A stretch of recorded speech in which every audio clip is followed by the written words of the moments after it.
Have you ever been there? You love your child more than anything in the world. You've read the books, you want to be that calm, present parent, and then out of nowhere, you just snap. You find yourself yelling, reacting in a way that just doesn't feel like you. And it's so frustrating, right? And it leaves you feeling tangled up in guilt. Well, today we're going to get into why that happens, and more importantly, what the path looks like to actually change it. This really gets to the heart of it, doesn't it? It's this internal battle that so many parents face every single day.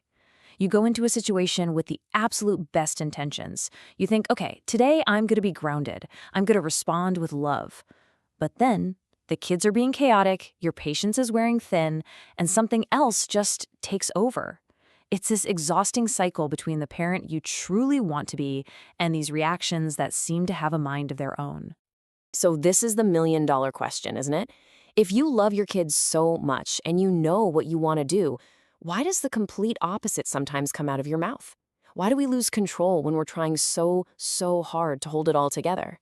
Well, the answer is probably not what you think it is. I mean, does any of this sound familiar? It usually starts with something simple, right? A child who just won't listen. Pretty soon, getting out the door in the morning feels like a daily battle. You get overwhelmed, you snap, and then that awful wave of guilt and shame just washes over you. Maybe you look over at your partner and they're handling it totally differently, and you start thinking, what is wrong with me? You've tried all the parenting hacks and tips, but none of them seem to work when your emotions are running high. And that's because these are all just symptoms of something much deeper. Okay, so let's get to the real heart of the matter. We're going to peel back all those layers of guilt and frustration and really look at what is mechanically going on inside of you in those high-stress moments. First things first, let's get this out on the table right now. This is not a personal failing. You are not a bad parent. It has absolutely nothing to do with how much you love your kids, and it's not about just trying harder or having more willpower. You could have all the determination in the world and still find yourself stuck in these exact same reactive cycles. The real driver here, it's your nervous system. Your reactions aren't coming from your conscious, logical mind. They're being driven by your body's automatic stress response. Think of it like a smoke detector that's a little too sensitive. It's a survival mechanism. When your child's behavior feels like a threat, maybe a threat to your sense of calm or control, that alarm goes off and your nervous system completely takes over. Your best intentions don't stand a chance. So where does that super sensitive alarm system come from? Well, it's learned. These are deeply ingrained patterns, and many of them were absorbed from your own childhood. They're like subconscious instructions that fire off way faster than your logical brain can even catch up. So you end up reacting based on an old emotional blueprint that was drawn up long before you ever even thought about becoming a parent. And this quote just says it all perfectly. It's not a knowledge problem. You know you're supposed to take a deep breath, get on your child's level, speak calmly.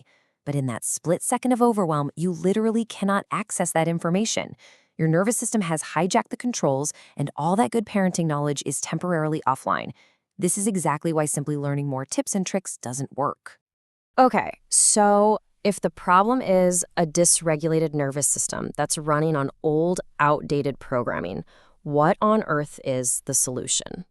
Well, it's not about cramming in more information. It's about a fundamental reset. So let's take a look at what that path to real, lasting calm actually looks like. And this is where the source material introduces something called the Resilience Reset.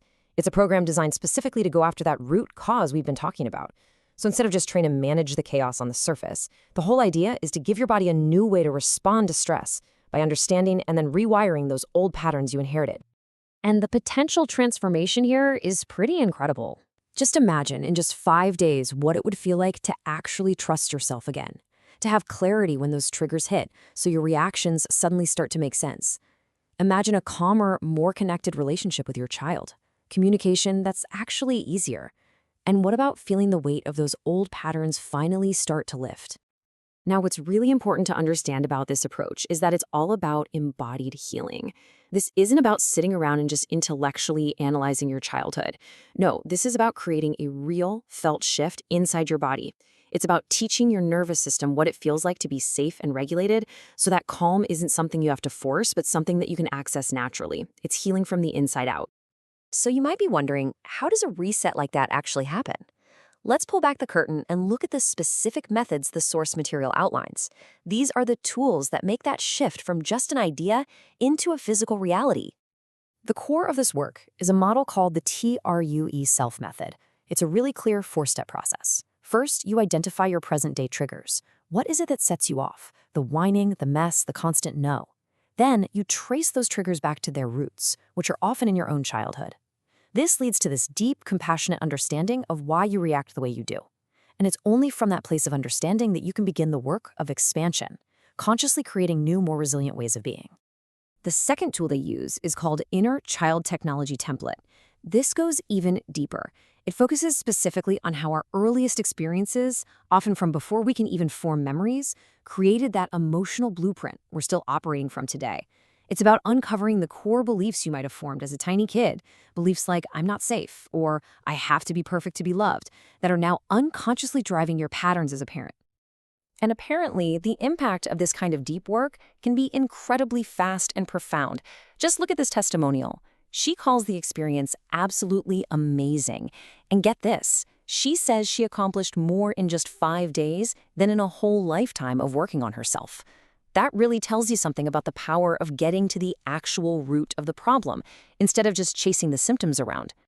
So, you see, the ultimate goal of all this work isn't just to stop yelling. It's much bigger than that. It's about fundamentally shifting your identity.